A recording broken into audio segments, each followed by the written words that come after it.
É normal que as nossas roupas elas vão se desgastando com o tempo e de tempos em tempos nós temos que ir a uma loja comprar roupas novas. Afinal, coisas materiais como por exemplo as roupas, elas vão se desgastando, rasgando, esmaecendo, perdendo a cor. Mas há um tipo de roupagem que não se desgasta com o tempo. Pelo contrário, quanto mais fazemos uso, mais renovada se torna. E a Bíblia é quem nos mostra isso. Essa nova roupagem é uma vida de caminhada com Deus, pautada pelo Evangelho em que nós vamos sendo aperfeiçoados por Deus por meio da Sua palavra, a fim de vivermos como novas criaturas, com o objetivo de glorificarmos o nome de Deus em nossa existência. Mas essa nova roupagem de vida só é possível quando o ser humano é alcançado pela graça de Deus e tem a sua mente renovada, para enxergar a vida sob a cosmovisão cristã, ou seja, toda aquela pessoa que Deus alcança com o seu amor, passa a viver a vida exclusivamente para glorificar a Deus, e isso no seu dia a dia. É necessário ter essa nova roupagem para que consigamos, pelos méritos de Cristo em nosso favor, sempre. Nós não conseguimos nada por nós mesmos, apenas pelos méritos que Jesus fez por nós. De fato, então nós conseguiremos viver a vida para esse exclusivo fim de glorificar a Deus dessa maneira. Eu quero ler com você o texto de Romanos, capítulo 12, versículos 1 e 2, carta de Paulo, aos Romanos, a igreja que estava em Roma naquela época. Capítulo 12, versículo 1 e 2, acompanhe comigo a leitura aí na sua Bíblia.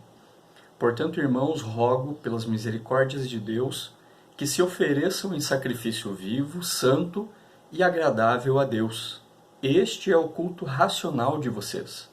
Não se amoldem ao padrão deste mundo, mas transformem-se pela renovação da sua mente, para que sejam capazes de experimentar e comprovar a boa, agradável e perfeita vontade de Deus.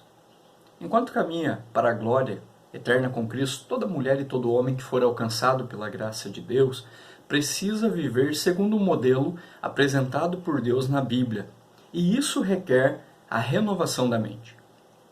O modo como nós devemos viver enquanto não nos encontramos com Cristo em seu reino eterno é de extrema relevância e exige a renovação da mente para, a partir daí, haver renovação em todas as áreas da vida humana, de modo que tudo que foi deformado pelo pecado seja reformado em Cristo. Depois de ter sido encontrado por Cristo, o cristão deve viver segundo o padrão estabelecido por Deus na Bíblia e não mais como vivia antes, servindo ao pecado. O apóstolo Paulo, ao iniciar o capítulo 12 de Romanos, ele incentivou os leitores a responderem à bondade de Deus, com uma devoção total e completa a Cristo. Paulo revela que o objetivo do que havia escrito em Romanos, a partir do capítulo 3 até o capítulo 11, onde ensina várias doutrinas referentes especialmente à salvação, é que o cristão viva uma vida motivada pela gratidão a Deus e não pela arrogância por ser salvo. Ele diz para o cristão apresentar o seu corpo como uma oferta viva, santa, agradável a Deus. E isso implica em que, quando se refere a corpo, ele está falando sobre a pessoa completa, o indivíduo. E esse indivíduo deve adorar a Deus e glorificá-lo de forma completa, não é apenas a metade da vida, mas a vida toda do cristão. Paulo ainda afirma que isso é de fato um culto racional a Deus, em que, munido de adoração e racionalidade, o cristão cultuará a Deus todos os dias, em todo o tempo, esteja fazendo o que estiver fazendo, trabalhando, almoçando, dormindo, etc. Paulo diz que para isso é necessária, portanto, a renovação da mente, e não o conformismo com os padrões mundanos, pois essa transformação da mente ocorre somente pelo forjamento por meio da palavra de Deus. A disposição da mente do cristão deve ser então determinada e moldada pelo conhecimento do Evangelho, pelo poder do Espírito Santo e pelos interesses do mundo por vir, e não pela moda passageira desse século.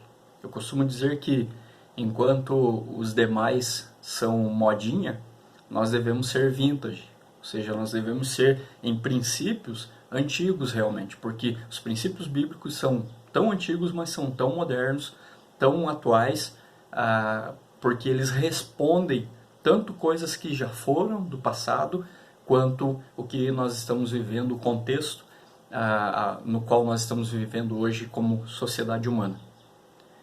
Então, somente por meio dessa renovação santificadora, o cristão se torna suficientemente sensível para discernir a conduta que é da vontade de Deus para cada situação.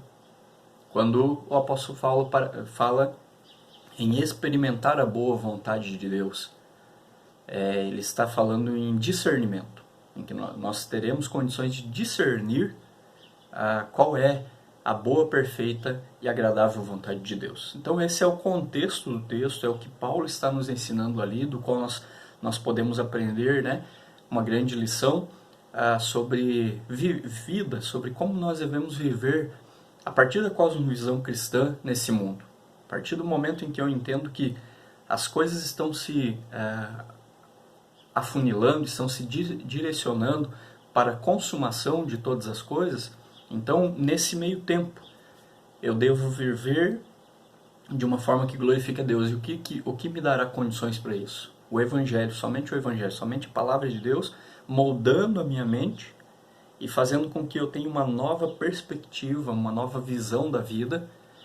E eu vou aprender lá no Evangelho que o fim para qual eu existo é glorificar a Deus, é trazer honra ao nome de Deus em tudo que eu faço, em contato, em relacionamento com outras pessoas, em contato com as demais criaturas e com a criação. Então, o que Paulo está falando aqui é importantíssimo, né, de relevância mesmo, extrema relevância, a nossa mente ser forjada pela palavra de Deus para que a gente consiga viver uma vida que glorifique e agrade a Deus. Afinal, depois de ser salvo, o cristão ele não vai imediatamente viver com Cristo no reino de glória. Ele continua vivendo nesse mundo. Entre a redenção e a consumação, ainda estamos vivendo em um contexto em que as coisas precisam ser restauradas por meio do Evangelho. Isso em todas as áreas da vida humana. Por exemplo, nos relacionamentos em família, nos relacionamentos que a gente tem quando a gente vai na nossa igreja, no relacionamento com os amigos, com os colegas de trabalho, tudo isso, todas essas áreas foram afetadas pela entrada do pecado. Mas aquela pessoa, aquele homem e mulher que são seguidores de Jesus Cristo, são discípulos e discípulas de Jesus Cristo, têm condições de restaurar o ambiente em questão, porque o Espírito Santo vai nos capacitando para isso. Então nós temos um grande trabalho ainda a ser feito aqui na Terra. Devemos fazer a nossa parte onde quer que estejamos. Devemos ser como o próprio apóstolo Paulo falou, nós somos como igreja de Jesus, como corpo de Cristo, nós somos embaixadores dele, representamos a Jesus aqui na Terra. É necessário então que o cristão se posicione e tenha uma postura bíblica diante das circunstâncias desse mundo, e isso somente é capaz de fazer pela renovação da mente, então. Enquanto o cristão aguarda a consumação e a transformação de todas as coisas em glória, ele vai experimentando os aspectos que se antecipam da glória final, por meio de uma vida de acordo com o modelo divino. É para essa vida transformada que o texto de Romanos 12 nos exorta. Logo, essa renovação transformada nos conduz a implicações práticas dessa cosmovisão cristã para a vida social, pessoal e cultural. A primeira implicação da cosmovisão reformada, ou a cosmovisão cristã, né, reformada pela palavra de Deus, é muito ampla e forma a base de todas as outras. Ela descreve a condição básica e a atitude que deve acompanhar o cristão quando ele lida com as questões sociais, pessoais e culturais da época em que vive. Podemos deduzir essa implicação da palavra reforma. A palavra reforma refere-se à santificação no sentido de uma revitalização interior. Eu preciso ser revitalizado pelo Espírito Santo interiormente para que eu possa então depois externalizar isso. Eu venha praticar coisas que agradam a Deus e que são meios para que hajam a restauração do ambiente onde eu estou, dos relacionamentos que eu tenho, enfim, em todas as áreas da nossa vida. A santificação, então, é o processo pelo qual o Espírito Santo, no povo de Deus, a igreja, e pelo povo de Deus, a igreja, o Espírito Santo purifica a criação do pecado com base na expiação e a vitória de Cristo lá na cruz. A atividade, então, purificadora, que torna santo, é o processo que traz renovação interior e revitalização das criaturas de Deus. Não apenas uma conexão exterior com a igreja e seus cultos de adoração. Você não é restaurado, renovado como filho e filha de Deus, como nova criatura, para cultuar a Deus apenas quando você se reúne, por exemplo, em um domingo, como nós chamamos, em um culto a Deus com os demais cristãos. Não. Você e eu fomos transformados e Deus nos tornou novas criaturas para cultuarmos Ele 24 horas por dia. Todos os dias, em tudo que estivermos fazendo. Toda a nossa vida é um culto a Deus. Toda a nossa vida é uma atividade, como alguns gostam dessas expressões, né? Uma atividade cultica a Deus. Então tudo que nós fazemos, independente se nós estamos lá dentro de 4 paredes, num prédio, reunidos com a Igreja de Cristo ou sozinhos na rua, nós estamos cultuando a Deus. Eu não estou falando aqui que não é importante você estar reunido com um grupo de cristãos verdadeiros para cultuar a Deus em um determinado local, em um prédio, até debaixo de uma árvore, ou como o livro de Atos mostra, até perto na beira de um rio, fazendo um culto para Deus. Mas a questão é que é imprescindível que você esteja ou reunido com outros ou sozinho, entendendo e tendo a consciência de que Deus renova a nossa mente como seguidores dele, seguidores de Jesus, para que a gente o cultue todos os dias, em tudo que fizermos. Tudo é um culto para Deus. Então, o Espírito Santo, ele nos capacita a viver dessa maneira. E como a Bíblia chama o Espírito de Santidade, ele busca permear a vida humana, operando uma diferença qualitativa no funcionamento interno da família, dos negócios, das artes, do governo e assim por diante, o que requer mentes transformadas. Só há uma restauração dos ambientes, das instituições, de forma qualitativa, com qualidade, e essa qualidade baseada naquilo que a Bíblia estabelece, somente quando a nossa mente é transformada pelo Evangelho. A santidade no Novo Testamento não é restrita ao culto.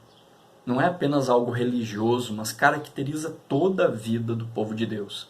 A vida privada, a vida pública, a vida pessoal, a vida cultural. Em princípio, tudo pode ser santificado e interiormente renovado. Nossa vida pessoal, nossos relacionamentos sociais, nossas atividades culturais. Não há limite para a abrangência da operação santificadora do Espírito Santo. Por fim, o modo como essa santificação acontece é a renovação progressiva, em vez de uma destruição violenta. Esse princípio é particularmente relevante num plano social e cultural, porque oferece estratégia bíblica para uma mudança histórica. Como os cristãos devem encarar a arte moderna, ou a tecnologia computacional, ou a teologia da libertação, ou as tendências recentes do jornalismo? Como que os cristãos devem encarar essas coisas? Temos aprendido mais a condenar e destruir, mas à luz da nossa cosmovisão cristã, Deus chama seu povo a uma reforma histórica em todas essas áreas. Há uma santificação das realidades criacionais em relação ao pecado e seus efeitos. Nós não fomos chamados para destruir ou continuar destruindo aquilo que a gente acha que tem que ser destruído. Mas nós somos chamados para uma reforma histórica, para sermos agentes de Deus aqui na terra, como povo dele, para que as coisas sejam restauradas.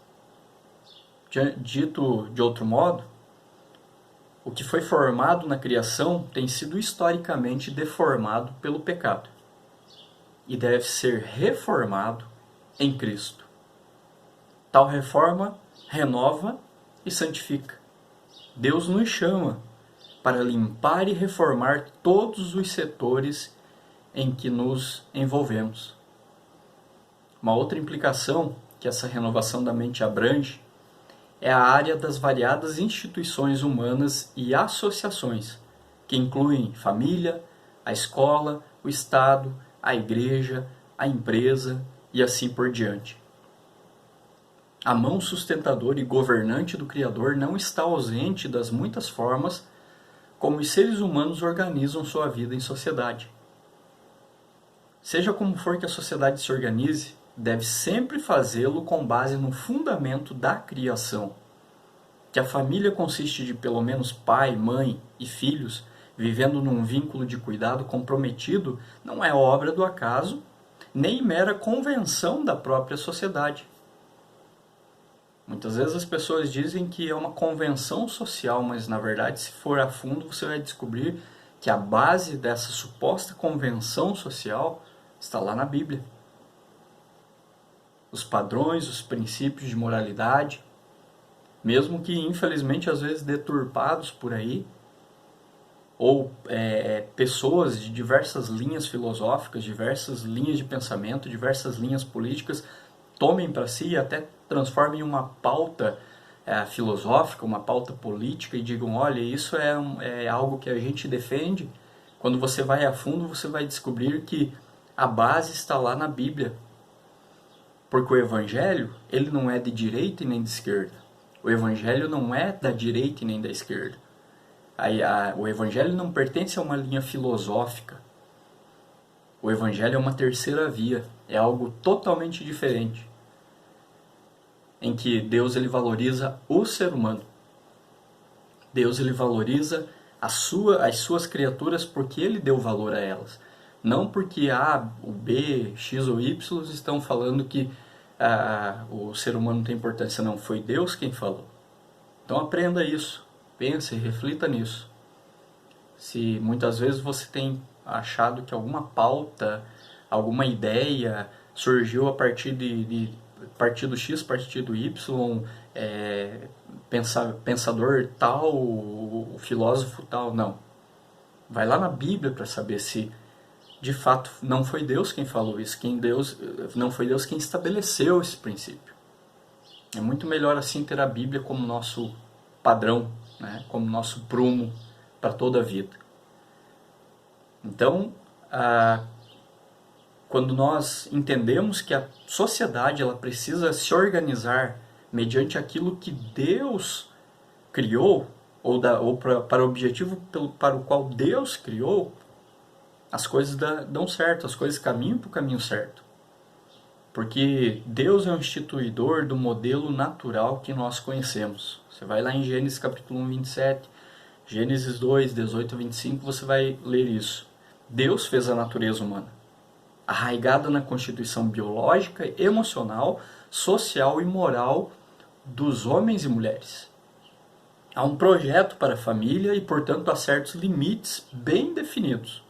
A família é uma instituição social estabelecida por Deus, o Criador.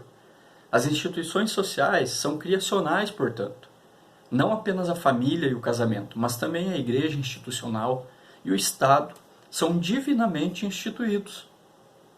De fato, o Novo Testamento, de modo claro, relaciona as estruturas da sociedade política à ordenança de Deus na criação. Leia lá em Romanos capítulo 13, versículos 1 e 2, 1 Pedro capítulo 2, versículos 13 a 14, você também vai encontrar isso lá. Deus é quem Deus é quem criou e estabeleceu todas as instituições. Não é invenção humana. Deus, na sua organização da criação, ele estabelece essas coisas, essas instituições, para um bom propósito, para a organização, para a decência. Se estão deturpadas, infelizmente não é problema de Deus nem culpa de Deus. O ser humano estragou tudo. Você já lê lá em Gênesis 3, você vai entender por que até, inclusive, as instituições estão bagunçadas, corruptas e desorganizadas. Porque o pecado entrou na existência humana. Aí a bagunça começou. Mas Deus criou e estabeleceu essas organizações de forma boa, para um objetivo bom. A Bíblia, então, ela fala expressamente de uma estrutura ordenada por Deus nas instituições. como escolas, empresas, mas isso não significa que elas sejam arbitrárias e nada tenham a ver com os padrões dados por Deus. É o que eu acabei de falar. Deus estabelece um padrão, por exemplo, para que você tenha uma boa convivência, né, do amor ao próximo, do respeito, dentro de um ambiente escolar. Mas quem bagunça isso? Quem traz, às vezes, discórdia? Quem briga lá dentro? Às vezes os alunos, às vezes os professores? O que acontece? Por que acontecem essas coisas? Infelizmente porque ainda existe o pecado. Mas eu e você, como cristãos, homens e mulheres cristãs, nós temos um papel ali dentro, seja de uma escola, de uma empresa, que está vivendo debaixo de um padrão pecaminoso. É ser um agente de transformação, um agente de renovação, de restauração daquele ambiente para a glória de Deus. Não para nós, nem para a nossa placa de igreja, mas para a glória de Deus. Porque Deus, ele estabeleceu essas instituições. A forma institucional de organização no mundo. O princípio de autoridade, o princípio de organização. Para que as coisas realmente sejam organizadas. O pecado é que causa bagunça, certo? Então a nossa própria experiência de criação, ela confirma o ensino geral da Bíblia de que as ordenanças divinas se aplicam a todas as áreas da vida. Deus é um Deus organizado, Deus não é um Deus de confusão e de bagunça. Ele é um Deus da organização. Por isso que a Bíblia o chama de o Senhor dos Exércitos. Traz a ideia de Deus ser uma autoridade militar ali, mas a questão de se referir a exército, a palavra exército, traz aquela ideia de alinhamento, de uma ordem, de você ter um padrão. Então Deus é um Deus organizacional. Deus é um Deus que não gosta de bagunça. Por isso que Ele organiza a bagunça da nossa vida em Cristo. Entendeu? É dessa forma. Então, como todas as criaturas de Deus, as instituições sociais foram criadas segundo a sua espécie. Cada instituição tem natureza e estrutura criacional distintas. Cada instituição social, ela deve colocar em prática a norma criacional. Desse modo, o governo de Deus sobre a criação acontece pela mediação da responsabilidade humana. Deus nos deu responsabilidades. Ele é o Criador, é o dono de tudo, mas Ele deu para o ser humano a condição e o dever de ser responsável por aquilo que Deus criou. É como a gente costuma chamar, né, nos estudos bíblicos, de a mordomia cristã, ou seja, Deus nos colocou aqui como homens e mulheres mordomos, cuidadores daquilo que não é nosso, daquilo que é de outro. Então Deus é o dono e nós somos os cuidadores da criação. Vemos isso na Bíblia quando Deus ele designa Adão para ser o gerente, né, e portanto responsável pela criação. Gênesis 2,15. Portanto, à luz disso, o papel dos cristãos individualmente não é apenas o de lamentar, né, melhor falando, a erosão da família como instituição, por exemplo, mas participar ativamente da sociedade nos mais diferentes níveis e áreas e defender medidas que façam com que ela possa desempenhar o seu papel vital outra vez. Às vezes a gente fica, porque a sociedade está assim, porque a família está sendo destruída, por causa disso a gente só fica chorando num canto. Quando na realidade a gente não faz nada. Quando na realidade a gente fica sendo um lamentador, um chorão, e não faz nada. Às vezes nem pela nossa própria família, lá dentro das nossas quatro paredes. Quando o cristão foi chamado por Deus para ser um restaurador dessas áreas. Os cristãos devem se envolver, sim, e lutar corajosamente pelos valores da família, assim como Deus instituiu. E quando nós falamos em coragem, estamos nos referindo a que é possível até que haja perseguição quando nós lutamos por esses princípios. Mas aí importa agradar a Deus e não aos homens, mesmo que haja uma perseguição a nós. Às vezes a gente pensa, eu vou ser perseguido, o meu bolso vai ser prejudicado. Aí é uma coisa de fórum íntimo, porém, o que a Bíblia ensina é que eu preciso, antes de tudo, amar a Deus acima de todas as coisas. E quando Deus diz que uma coisa é daquela maneira, como que eu amo a Deus? Amor é prática. Eu vou então obedecer a Deus antes de obedecer qualquer instituição corrompida, qualquer partido corrompido, qualquer instituição que seja fora dos padrões de Deus. Eu tenho quase que por dever, quase não, tenho dever de desobedecer essas instituições, porque elas não estão de acordo com o padrão de Deus. E eu tenho que obedecer a Deus. E às vezes isso vai gerar uma perseguição. Não tenho o que fazer, né? Quando você mexe, por exemplo, com um vespeiro, as vespas vão te atacar. E às vezes isso acontece na nossa vida quando a gente se posiciona de forma bíblica. Mas não tem problema, né? O que é importante é obedecer a Deus em qualquer circunstância. Não podemos, portanto, deixar o assunto sobre a família, por exemplo, nas mãos de descrentes e depois ficar só lamentando, chorando a derrocada das instituições. Além disso, os cristãos devem se envolver ativamente em esforços para fazer com que cada instituição social assuma sua própria responsabilidade, repelindo as interferências dos outros. A igreja lida e cuida da própria igreja, o Estado lida e cuida dos interesses do próprio Estado e assim por diante. Não tem conversa, não tem negociação. Tem que ser assim. Deus estabeleceu dessa forma, por que seria diferente? Isso também é lutar pela restauração da criação. E mais uma implicação, dentre outras, né?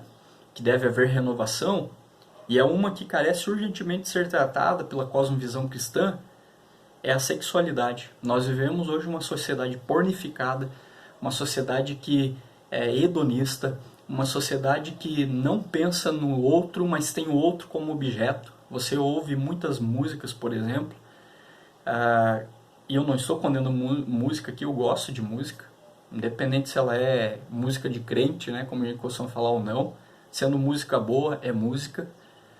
Mas muitas músicas de hoje em dia, por exemplo, só usando a música como exemplo, tá?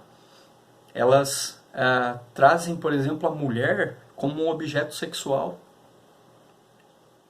Você objetifica a mulher, e quando um cara, por exemplo, está ali na rua, está em algum lugar e ele mexe com uma mulher, você vai lá no cerne da coisa, ou ele tenta até abusá-la, você vai lá no cerne da coisa, você vai perceber que, entender o que, por exemplo, forjou a mente do cara para ele agir daquela maneira. O que ele ouviu sobre o que é a mulher. A mulher é uma qualquer que você pode chegar em qualquer momento, passar a mão, cantar aquela mulher, abusá-la e não vai dar nada. Então, infelizmente, muitas coisas, né, referentes à sexualidade, ou se não praticamente todas hoje em dia, precisam ser tratadas pela cosmovisão cristã. Muita pedofilia que acontece por aí é porque o cara é viciado em pornografia. O cara assiste pornografia e aí ele começa a não sentir mais prazer na vida e ele começa a buscar o outro, até mesmo uma criança, para tratar, né, dos seus desejos carnais, dos seus desejos sexuais. Isso é muito sério. Isso é importante a gente falar aqui porque mesmo na igreja, muitas vezes falar sobre sexualidade é um assunto polêmico e muito polarizado. As pessoas têm um entendimento errado sobre o sexo e a Bíblia traz, de fato, um ensinamento correto sobre a sexualidade humana. Muitas vezes as pessoas ficam por aí indo atrás até de ideias, de filosofias que famosos psicanalistas têm trazido sobre essa questão, essa área da vida humana, quando na verdade a Bíblia já apresenta a forma correta. A Bíblia até condena muitas vezes. Você lê texto do Antigo Testamento, você pode dizer assim, mas lá os personagens principais da Bíblia tinham 4 mulheres, tinham 5 mulheres, mas por que aquilo acontecia? Aquilo ali era do agrado de Deus? Vai lá na Bíblia para saber. Não fica achando, achismo não é verdade, achismo é achismo, você acha, mas você não vai na fonte para saber a verdade. Procura saber o contexto do que estava acontecendo ali naquele momento, por que aqueles homens estavam agindo daquela maneira, aquelas mulheres agindo daquela maneira também. Porque E a sexualidade, então, acaba sendo distorcida, acaba sendo entendida mal, né? E mal interpretada.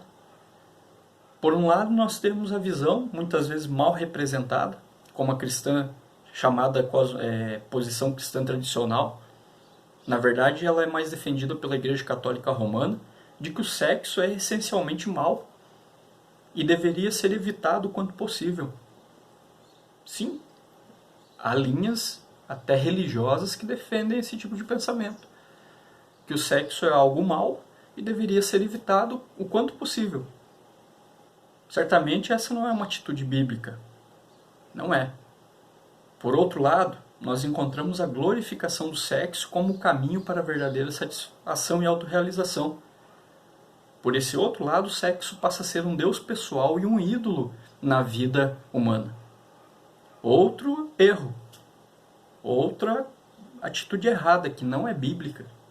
Na verdade, os cristãos acabam tentando buscar uma posição intermediária entre a malignidade e a glorificação do sexo. Ou seja, vão a extremos, né? E veja que eu me referi a cristãos, porque há esse entendimento errado dentro do próprio meio cristão e que precisa ser restaurado, de que o sexo é algo mal, ou de que o sexo é algo que tem que ser quase como um fim em si mesmo. A Bíblia é clara o suficiente sobre alguns pontos essenciais. Deus planejou a sexualidade humana para o contexto do casamento heterossexual e o amor humano totalmente fiel. Qualquer desvio disso, como a bestialidade, a homossexualidade, o adultério, a prostituição e a luxúria, é severamente condenado na Bíblia. Deus não se agrada desse tipo de atitude, com relação à sua própria sexualidade e a do outro. Deus estabeleceu um padrão e é esse padrão que deve ser seguido. Não há negociação. Como a gente costuma falar, não há conversa sobre isso. A Bíblia já estabeleceu, é princípio divino, é princípio eterno. Deus criou homem e mulher com seus devidos fins e propósitos. Entretanto, sobre outros assuntos mais específicos, como carícias e fantasias sexuais, a Bíblia não trata claramente. Ela deixa isso ao bom e sensato julgamento dos cristãos, alicerçados na palavra de Deus e iluminados pelo Espírito Santo. Essas questões elas encontram-se em áreas éticas sombrias, nas quais a ética e o critério de maturidade acerca da natureza humana devem desempenhar o papel decisivo. Não é um achismo, mas é o que a Bíblia fala ou a Bíblia nos dá sabedoria para tratar. É dessa maneira que a sexualidade deve ser vista, deve ser encarada pelos cristãos.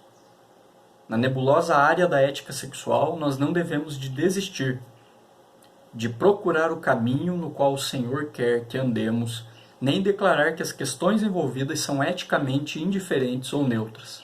Não há neutralidade com relação à sexualidade. Deus estabeleceu tudo no seu lugar certo, para o uso correto. Nossas diretrizes devem ser os ensinos gerais da Bíblia, as instruções bíblicas específicas para a área da sexualidade e a evidência da experiência alcançada pela sabedoria arraigada no temor do Senhor. Dadas as diretrizes, o cristão deve buscar a vontade do Senhor, exercitando discernimento espiritual no contexto comunitário do corpo de Cristo. Como toda pesquisa, esse assunto pode envolver tentativa e erro. Isso é verdade. Mas aqui também devemos desenvolver a nossa salvação em temor e tremor, sabendo que é de fato Deus quem opera em nós tanto o querer como o realizar de acordo com seu bom propósito. A sexualidade humana, parte da boa criação de Deus, deve ser afirmada e aceita com ações de graças. Com certeza, a perversão de qualquer tipo deve ser vigorosamente combatida. A Bíblia é inequívoca quanto a isso, mas a batalha deve ser empreendida só com visão da afirmação criacional. Só com a consciência de que homem e mulher, na sua sexualidade, foram criados para um bom propósito. O que passar desse bom propósito é perversão e é contrário àquilo que Deus estabeleceu. Porque quando a imoralidade sexual ela se torna um objeto de satisfação, ela está apenas procurando a sua própria glória, ou seja, o ser humano, ele transforma o sexo em um objeto, a glória de quem que ele está procurando? A sua própria glória e não a de Deus. Mas a sexualidade redimida participa da beleza e santidade e assim pode ser totalmente desfrutada e celebrada para a glória de Deus. A partir da Bíblia, a cosmovisão cristã renova a vida como um todo. Você e eu já temos experimentado a renovação da nossa mente por meio da palavra de Deus? Há uma luta diária diante dos cristãos, em que como novas criaturas eles devem perseverar para conseguir viver a nova roupagem em sua vida moral. Temos buscado viver dessa maneira? Ou temos nos amoldado aos padrões do mundo por serem supostamente mais fáceis? A Bíblia incentiva a busca empenhada e frequente pela santificação, a fim de não sermos enredados pela astúcia do pecado, que ainda existe em nós, como parte da nossa criação, como fazendo ainda, infelizmente, parte da nossa existência. Mas como anda o teu progresso, o meu progresso nessa busca por santificação? Está estagnada ou está ativa para a glória de Deus? Você tem amado de fato sua esposa? Você, esposa, tem vivido como uma bênção na vida do seu marido?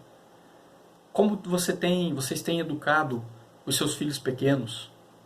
Você, jovem, tem honrado seus pais ou tem sido motivo de vergonha para eles? Qual tem sido a nossa atitude em relação à sexualidade? O sexo é um ídolo no meu coração? Ou eu tenho vivido a bênção do sexo no casamento? Ou eu ainda acho que uma coisa não tem a ver com a outra? Eu posso viver do jeito que eu quiser e fazer da minha sexualidade o que eu bem entender sem dar contas a ninguém, muito menos a Deus. Como que está a minha vida com relação a todas essas áreas? Eu tenho vivido para a minha própria glória ou para a glória de Deus? Lembre, achismo não é Bíblia. Ah, você está me falando isso, mas eu acho que é dessa maneira. Ok, você tem todo o direito de achar, mas o seu achismo não significa que é uma verdade. Eu quero saber o que a Bíblia fala sobre essas coisas, como que nós temos respondido a aquilo que Deus revelou na Bíblia, na nossa vida diária. Como temos realmente glorificado a Deus por meio da renovação da nossa mente hoje, no dia de hoje? Não estaria na hora de trocarmos de roupa por uma que não rasga e nem estraga?